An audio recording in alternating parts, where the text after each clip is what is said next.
Isaías capítulo 36. A Assíria invade Judá.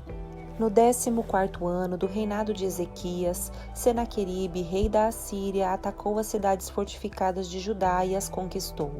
Então o rei da Assíria enviou de Laques, seu comandante em chefe, junto com um grande exército para confrontarem o rei Ezequias em Jerusalém. Os assírios se posicionaram ao lado do arqueduto que abastece o tanque superior, perto do caminho para o campo onde se lava a roupa. Estes são os oficiais que saíram ao encontro deles: Eliaquim, filho de Ilquias, o administrador do palácio, Sebna, o secretário da corte, e Joá, filho de Asaf, o historiador do reino. Senaqueribe ameaça Jerusalém. O porta-voz do rei assírio mandou que transmitissem esta mensagem a Ezequias.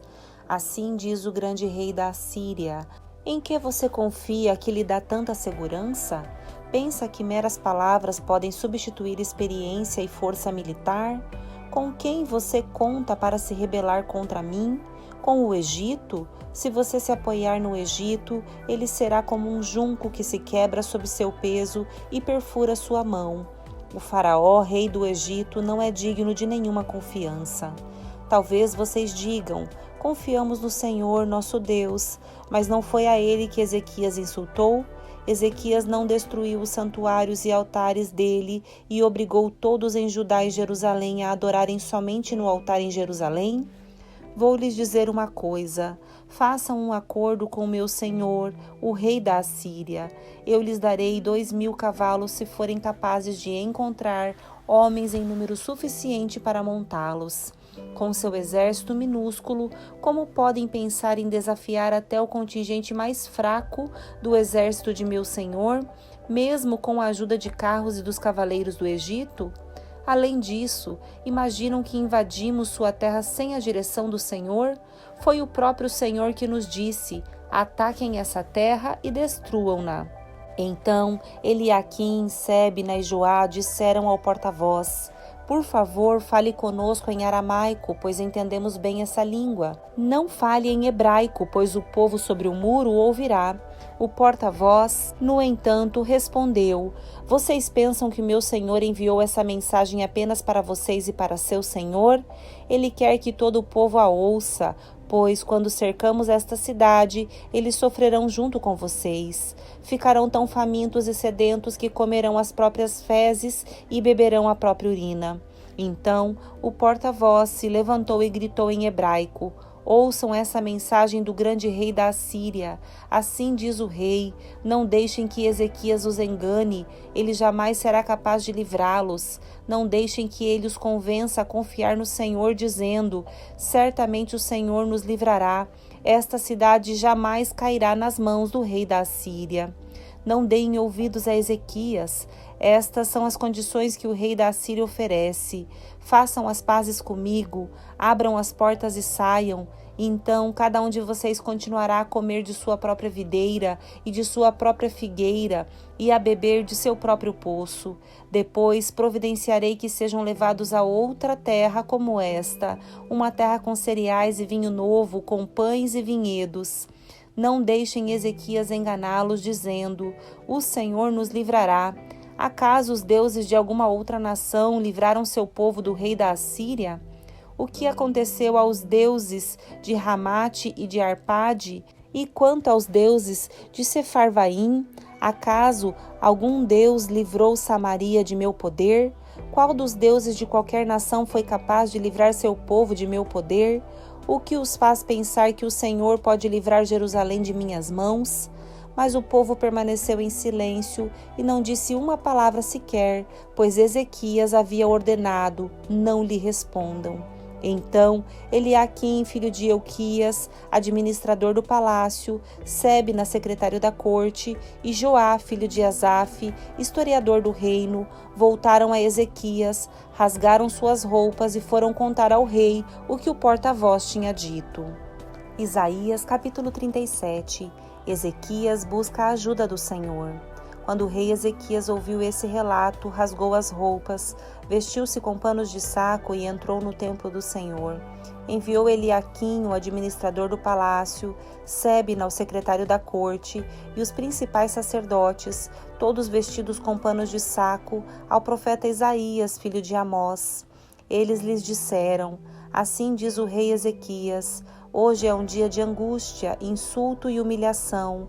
É como quando a criança está prestes a nascer, mas a mãe não tem forças para dar à luz. Contudo, talvez o Senhor, seu Deus, tenha ouvido o porta-voz que o rei da Assíria enviou para desafiar o Deus vivo e o castigue por suas palavras. Por favor, ore por nós que restamos. Depois que os oficiais do rei Ezequias transmitiram a mensagem ao profeta Isaías, ele respondeu: digam ao rei que assim diz o Senhor, não se assuste com os insultos que os mensageiros do rei da Assíria lançaram contra mim. Ouça, eu mesmo agirei contra o rei da Assíria, e ele receberá notícias que o farão voltar para a sua terra. Ali eu providenciarei que ele seja morto à espada. Enquanto isso, o porta-voz partiu de Jerusalém e foi consultar o rei da Assíria, pois tinha sido informado de que o rei havia deixado Laques e estava atacando Libna. Logo depois, o rei Senaqueribe recebeu a notícia de que Tiraca, rei da Etiópia, havia saído com seu exército para lutar contra ele. Então enviou seus homens de volta a Ezequias em Jerusalém com a seguinte mensagem: esta é uma mensagem para Ezequias, rei de Judá. Não deixe que seu Deus, em quem você confia, o engane com promessas de que Jerusalém não será conquistada pelo rei da Assíria. Você sabe muito bem o que os reis da Assíria fizeram por onde passaram. Destruíram completamente todos que atravessaram seu caminho. Quem é você para escapar? Acaso os deuses de outras nações, como Gozã, Harã, Rezefe e o povo de Éden, que estava em Talassar, as livraram? Meus antecessores destruíram todos eles. O que aconteceu ao rei de Ramate e ao rei de Arpade? O que aconteceu aos reis de Sefarvaim, de Renã e de Ivã? Depois que Ezequias recebeu a carta dos mensageiros e a leu, subiu ao templo do Senhor e a estendeu diante do Senhor. Então Ezequias fez esta oração na presença do Senhor: ó Senhor dos exércitos, o Deus de Israel, que estás entronizado entre os querubins, só tu és Deus de todos os reinos da terra. Sim, tu criaste os céus e a terra. Inclina teus ouvidos, ó Senhor, e ouve. Abre teus olhos, ó Senhor, e vê. Ouve as palavras com as quais Senaqueribe desafia o Deus vivo. É verdade, Senhor, que os reis da Assíria destruíram todas as nações. Lançaram os deuses dessas nações no fogo e os queimaram. É claro que os assírios conseguiram destruí-los. Não eram deuses de verdade, mas apenas ídolos de madeira e pedra, moldados por mãos humanas. Agora, Senhor, nosso Deus, salva-nos do poder desse rei. Então todos os reinos da terra saberão que somente tu, Senhor, és Deus. Isaías prediz o livramento de Judá. Então Isaías, filho de Amós, enviou esta mensagem a Ezequias: assim diz o Senhor, o Deus de Israel: visto que você orou a mim a respeito de Senaqueribe, rei da Assíria, o Senhor proferiu esta palavra contra ele. A filha virgem de Sião o despreza e ri de você. A filha de Jerusalém balança a cabeça com desdém enquanto você foge. A quem você desafiou e de quem zombou? Contra quem levantou a voz? Para quem olhou com arrogância? Para o Santo de Israel. Por meio de seus mensageiros desafiou o Senhor. Disse: com meus numerosos carros de guerra conquistei os montes mais elevados, sim, os picos mais remotos do Líbano. Cortei seus cedros mais altos e seus melhores ciprestes. Cheguei às suas maiores alturas e explorei suas florestas mais densas. Cavei poços em muitas terras estrangeiras e me refresquei com sua água. com a sola de meu pé sequei todos os rios do Egito. Mas você não sabe? Eu decidi tudo isso há muito tempo. Planejei essas coisas no passado distante e agora as realizo. Planejei que você transformaria cidades fortificadas em montes de escombros. Por isso, seus habitantes perdem as forças e ficam assustados e envergonhados. São frágeis como a relva, indefesos como brotos verdes e tenros. São como o capim que surge no telhado, queimado antes de crescer. Mas eu o conheço bem, sei onde está e sei de suas idas e vindas. Sei como se enfureceu contra mim, e por causa de sua raiva contra mim e de sua arrogância, que eu mesmo ouvi, porei minha argola em seu nariz e meu freio em sua boca, e o farei voltar pelo mesmo caminho por onde veio. Então Isaías disse a Ezequias: esta é a prova de que minhas palavras são verdadeiras. Neste ano vocês comerão somente o que crescer por si, e no ano seguinte o que brotar disso. Mas no terceiro ano semeiem e colham, cuidem de suas videiras e comam de seus frutos. Vocês que restarem em Judá, os que escaparem da destruição, lançarão raízes em seu próprio solo, crescerão e darão frutos. Pois um remanescente de meu povo sairá de Jerusalém, um grupo de sobreviventes partirá do monte Sião. O zelo do Senhor dos Exércitos fará que isso aconteça. E assim diz o Senhor a respeito do rei da Assíria: seus exércitos não entrarão em Jerusalém, nem dispararão contra ela uma só flecha, não marcharão com escudos fora de seus portões, nem construirão rampas de terra contra seus muros. O rei voltará à terra dele, pelo mesmo caminho por onde veio, não entrará na cidade, diz o Senhor. Por minha própria honra e por causa de meu servo Davi, defenderei esta cidade e a libertarei. Naquela noite, o anjo do Senhor foi ao acampamento assírio e matou 185.000 soldados assírios. Quando os sobreviventes acordaram na manhã seguinte, encontraram cadáveres por toda parte. Então Senaqueribe, rei da Assíria, levantou acampamento e partiu para sua terra. Voltou para Nínive e ali ficou. Certo dia, enquanto ele adorava no templo de seu deus Nisroque, seus filhos Adrameleque e Sarezer o mataram à espada. Fugiram para a terra de Arate, e o outro filho, Esar-Hadom, se tornou seu sucessor na Assíria. Isaías capítulo 38.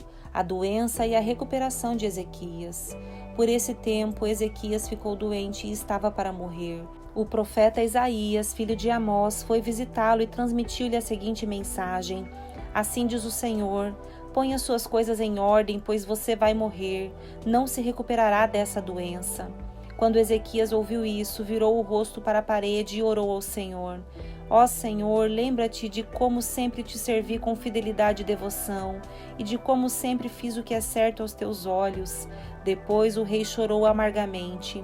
Então Isaías recebeu esta mensagem do Senhor: volte a Ezequias e diga-lhe: assim diz o Senhor, o Deus de seu antepassado Davi: ouvi sua oração e vi suas lágrimas. Acrescentarei 15 anos à sua vida e livrarei você e esta cidade do rei da Assíria.